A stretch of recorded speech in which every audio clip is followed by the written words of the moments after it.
Now, students, special number program. This program I'm going to use the concept of the nested loop. Actually, nested loop is what? A loop within another loop. That is the basic idea. That means whenever there is a task and there is a subtask,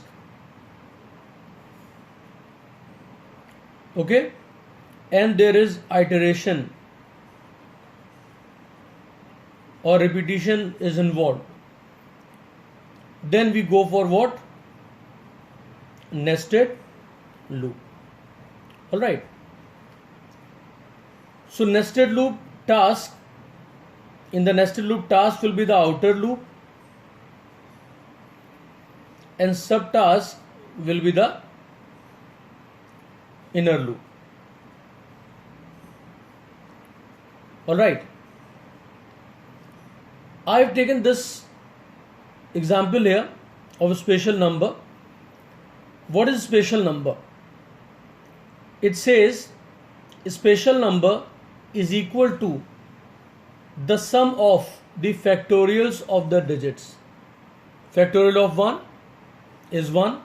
Factorial of 4 is 24. How? 1 into 2 into 3 into 4.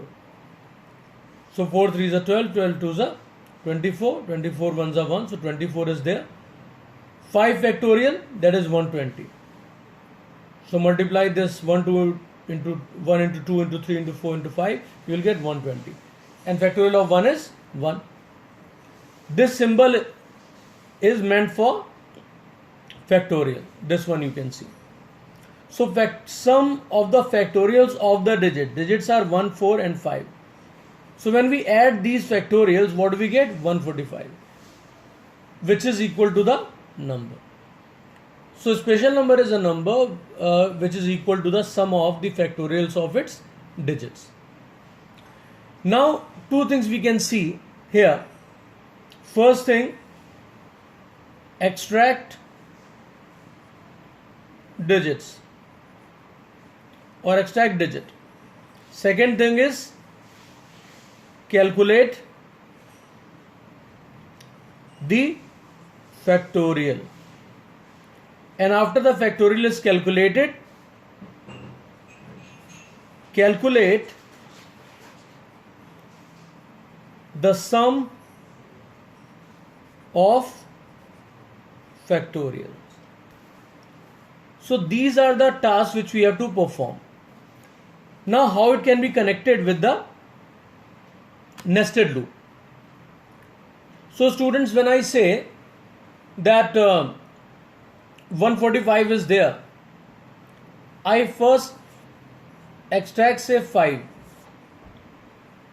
and suppose 5 I say that is our D. So I have to get the factorial of D. Alright. Now we have to calculate the sum. So sum equal to sum plus, now the factorial of D, suppose I keep in F. So sum equal to sum plus F. So that will be done for every digit. So extracting digit, calculate the factorial. That is the main task, extracting the digit, calculate the factorial. Extract digit, calculate factorial. And after calculating factorial, we again come into the outer loop and we perform the sum of the factorials. So these statements will be in the outer loop and factorial is the inner process, so it will be in the inner loop. As simple as that. Now we'll implement this concept in a program. So I write here class special, you can see. After that, students, I write public void check, CHK I have taken, and number I have taken N over here. first thing I will do to make a copy of the number so that our number is safe. So copy equal to n. I need a d variable to store the digit. So I write d equal to 0 as of now. Now I have to calculate the factorial. So factorial initialization is 1. And then I need sum. So I take sum equal to 0 and semicolon. Sum equal to 0 and semi. This is 0. Okay. Now students, let me draw a line here so that you could see the code clearly. I need to extract the digit. So initialization was this because now I have to extract the digit from the number. Number has been copied into copy. So I write here while copy is not equal to 0. If anybody has any doubt about how to extract digit, you can see the previous program and the videos about numbers. So you can find how to extract the digits or digit from a number. Okay. Now I will extract the digit and store it into D. How to extract the digit? By writing copy mod 10. Still I am giving an idea. Suppose I want to extract 5 from 145. So I will write 145 mod 10. What do I get? Remainder will be 5. So this is the effect of this statement. So result will be 5 if I take the number 145. Alright. Now students, after extracting digit, I have to calculate the factorial. What I want you to do before doing anything, that you initialize or reinitialize f with 1. Because every time I want to calculate a fresh factorial, so that is why purposely I have written f equal to 1. Then I will have a loop here to calculate the factorial. That is int f equal to 1. Sorry, let me correct this. This is int j. Okay, int j equal to 1 and j less than factorial of which number I have to calculate? The number extracted or the digit extracted. So that is stored in D. So it is going to be less than equal to D. And then after that we increase j by 1. So j plus plus. And now I have to store the factorial into f. So I will write f equal to f asterisk j. If anybody is having any doubt about factorial variable, factorial concept or the program, you can see my video of calculating the factorial. You will have a better idea. Alright. After calculating the factorial, what I need to do, as it was written here, first thing extracting digit, I have extracted. Second thing factorial, calculating the factorial, calculated that, and after that I have to calculate the sum. So what I will write here, I will write sum equal to sum plus what? Factorial is f. Alright students, after this I have to now again extract another digit. Alright, and then its factorial is to be calculated, then it has to be added. So for extracting the other digits from 145, suppose I want now 4 to be out. So I have to make our number 14. Then I can write mod 10 to 14. Then I will get 14. Like 14 mod 10. Then I will be getting what? 4. So for that purpose I need 14. How I can get that? By just writing copy, because right now number is in the copy. So copy equal to copy divided by 10.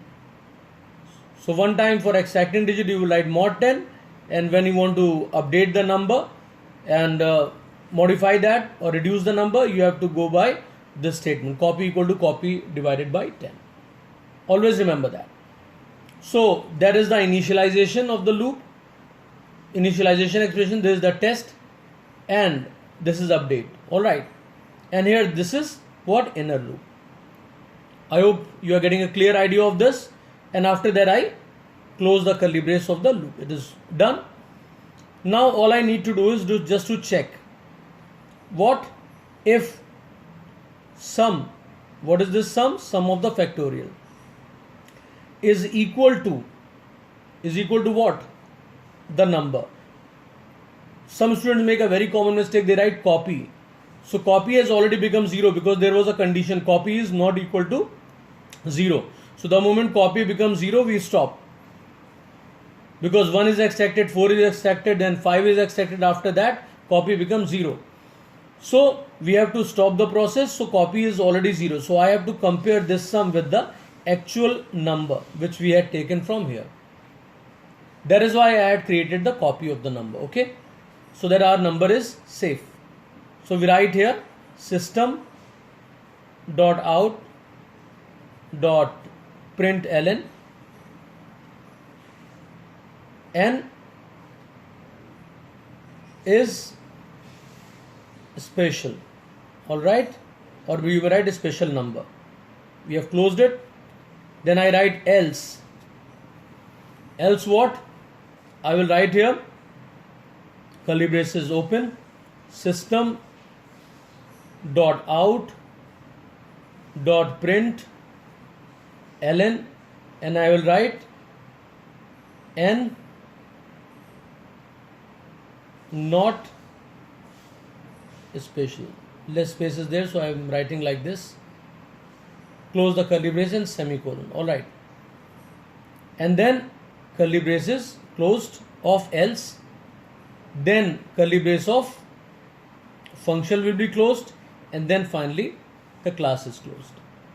All right, I'm writing this statement, this part here clearly, right? You will write n is not a special number. All right, so you can write. I hope everybody has the clear idea of this special number now. Thanks everyone.